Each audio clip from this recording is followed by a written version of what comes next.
But we begin with the big news out of Pennsylvania, the big news of Friday. Pennsylvania Senator Bob Casey's endorsement of Barack Obama. Chuck Todd's our political director for NBC News. And we have with us the Washington Post great columnist Eugene Robinson. Chuck, I didn't expect this guy. He's a very cautious U.S. Senator in his first year, his first term.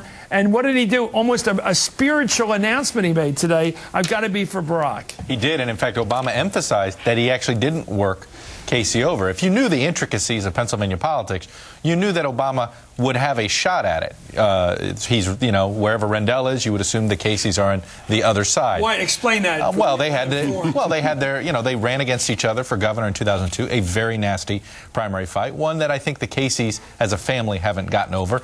Ed Rendell ran against Casey's father in a race for governor 20 years earlier in a campaign that Casey Sr. won, so it was a little bit of Rendell payback. But then we forget also the late Bob Casey was you know, the Clintons kept him off of the 92 convention. Then he protested and didn't go to the 96 convention. So there's certainly enough reason for Casey not to be for Clinton.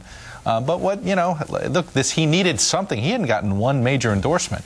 You are so political. Yeah. No, but anyway, Gene, the more spiritual aspect of this, I'm open to the political analysis. That's where are we? Are we on hardball? Or no, but the idea that he said, like we've heard this before, like Senator Claire McCaskill of Missouri said, my kids talked me into it. You know, you heard this from Caroline Kennedy, her kids talked to it. Could this be another generational, somewhat of a spiritual arising here? Well, encouraging a guy to do something that's not necessarily in the area of political revenge, as you describe it. It could be, and we've seen this phenomenon. We've seen the phenomenon of young people who have a different experience of race and less baggage about race and who are really energized by Obama's message. But what I want to talk about is Chris Matthews getting spiritual about Pennsylvania politics. I heard about what he went through. I talked to a friend of his who really knows him, and he tried to explain this, and he said it was something he hadn't planned to do. He just sort of spent the weekend talking to his kids, and he did make this kind of straight. He has a straight arrow. We know that.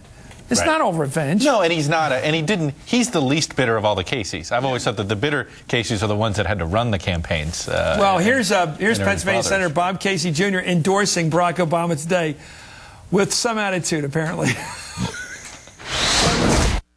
I'm here today for one purpose, and it's to endorse Barack Obama to be the next president of the United States. This campaign is a chance for America. A chance for America to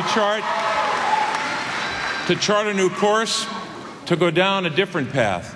A path, first of all, of change, a path of a new kind of politics, a path, and finally a path of hope and healing.